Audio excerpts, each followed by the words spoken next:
Bhojpuri industry आने वाले कुछ सालों में रक्त भूमि बन जाएगी। अब हम ऐसा क्यों कह रहे हैं ये हम आपको आगे की वीडियो में समझाएंगे, लेकिन उससे पहले हम आपको बता दें कि भोजपुरी में काम करने वालों के लिए अभी इंडस्ट्री बिल्कुल भी सेफ नहीं है, क्योंकि 6 महीने पहले ही भोजपुरी अभिनेत्री आकांक्षा दुबे की संदिग्ध मौत हो गई और आज तक उनके मौत के पीछे का कारण किसी को पता नहीं चल पाया और ना ही इस घटना की ओर अब किसी का ध्यान है। और 6 महीने बाद ही आज 2 महीने पहले खेसारी के यूट्यूबर को पवन सिंह के करीबी ने अगवा करवा लिया, जबरदस्ती बंधक बनाकर होटल में रखा, जबरदस्ती दारू पिलाई, साथ ही नंगा करके उठक बैठक कराया और ये कहकर वीडियो भी बनाया कि अगर तुमने ये बात किसी को बताई तो तुम्हारी ये वीडियो वायरल कर दी जाएगी। इतना ही नहीं, बाद में उस वीडियो को वायरल भी कर दिया गया सिर्फ इसलिए क्योंकि महेश पांडे ने एक वीडियो बनाकर सोशल मीडिया पर उस दिन वाले घटना की सच्चाई बता दी थी कि कैसे विशाल सिंह अपने साथ कुछ गुंडा लेकर पवन सिंह की तारीफ करवाने आए थे, लेकिन महेश पांडे को इस बात का अंदाजा भी नहीं था कि अगर वो पवन सिंह और पवन के करीबियों के खिलाफ इतना कुछ बोलने की हिम्मत करेंगे तो उनको मरने पर मजबूर कर दिया जाएगा, ठीक वैसे ही जैसे कि अक्षरा सिंह के साथ किया गया था। लेकिन अक्षरा तो ठहरी हिम्मती, उन्होंने तो इसका सामना किया, लेकिन महेश पांडे बेचारे हिम्मत हार जाते हैं और महेश पांडे ने आगे क्या कुछ किया ये हम आपको आगे की वीडियो में बताएंगे। लेकिन उससे पहले नमस्कार, मेरा नाम है डॉली पांडे, मेरे साथ है कैमरामैन विशाल और आप देख रहे हैं जनता जंक्शन।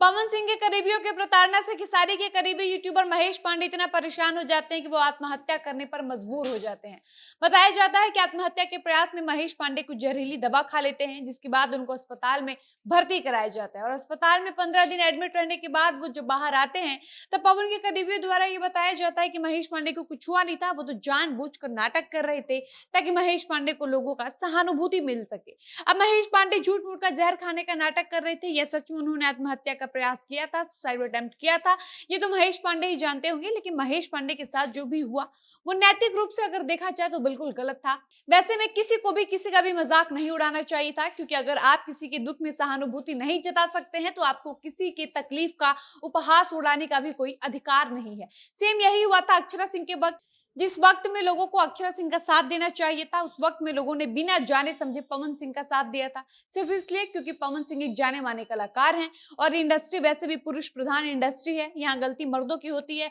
तब भी उंगली महिलाओं पर ही उठाया जाता है। इतना ही नहीं, हम आपको डिंपल सिंह का वो स्टेटमेंट याद दिलाते हैं जब डिंपल सिंह ने काम के लालच में अक्षरा सिंह का साथ नहीं दिया था और अक्षरा को दारूबाज कहा था, जबकि कायदे से देखा जाए तो एक लड़की होने के नाते डिंपल सिंह को अक्षरा सिंह का साथ देना चाहिए था या अक्षरा के साथ जो कुछ भी हुआ था उसके खिलाफ इंडस्ट्री की सारी लड़कियों को एक होकर आवाज उठानी चाहिए थी, लेकिन उस वक्त भी ऐसा नहीं होता है। पवन को गलत ठहराने के बजाय लोग अक्षरा सिंह पर उंगली उठाते हैं और अक्षरा को ही दोषी ठहराते हैं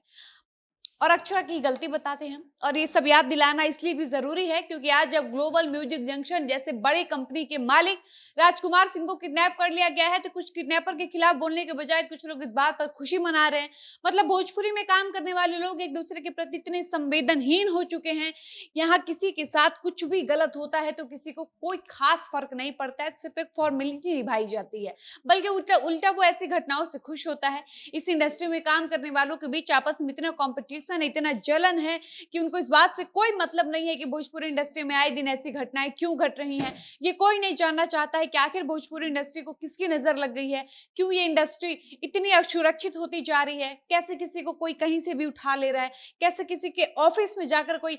अगवा कर ले रहा है। ऐसे सवालों का जवाब किसी को नहीं चाहिए, बल्कि कुछ लोगों को इस बात से खूब मजा आ रहा है कि राजकुमार ने एक वक्त में खेसारी को परेशान किया था तो उसी का वो फल भुगत रहे हैं। राजकुमार के किडनैपिंग की खबर सुनकर खेसारी के फैंस तो सबसे ज्यादा खुश हैं, लेकिन उनको ये नहीं पता है कि इसी खेसारी के ऊपर एक कार्यक्रम के दौरान पत्थर चलाया गया था। इतना ही नहीं, पवन सिंह भी इन चीजों से नहीं बच पाए हैं, उनके ऊपर भी भीड़ से एक बार पत्थर चलाया गया है। जो पत्थर पवन के गाल के पास, कान के पास आकर लगी थी, वो तो किस्मत अच्छा था कि पवन खेसारी को कुछ नहीं हुआ, ये दोनों सुरक्षित बच गए। जब पवन को पत्थर चलाया गया था उस वक्त खेसारी को खूब मजा आया था, और जबकि खेसारी एक सह कलाकार होने के नाते खेसारी को ये चीज बुरी लगनी चाहिए थी, लेकिन उस वक्त खेसारी तो पवन का मजाक उड़ाते हैं। और जब सेम यही घटना खेसारी के साथ होती है तो खेसारी की बुद्धि खुल जाती है, और यही भोजपुरी इंडस्ट्री की दिक्कत है। यहाँ पिछले 1 साल में जो कुछ भी हुआ है वो सब देखकर लग रहा है कि आने वाले दिनों में ये भोजपुरी इंडस्ट्री रक्त भूमि बन जाएगी। बाकी आपको क्या लगता है आप अपने कमेंट बॉक्स में बताइएगा। फिलहाल इस वीडियो को यहीं पर समाप्त करते हैं, मिलते हैं नए वीडियो में। धन्यवाद।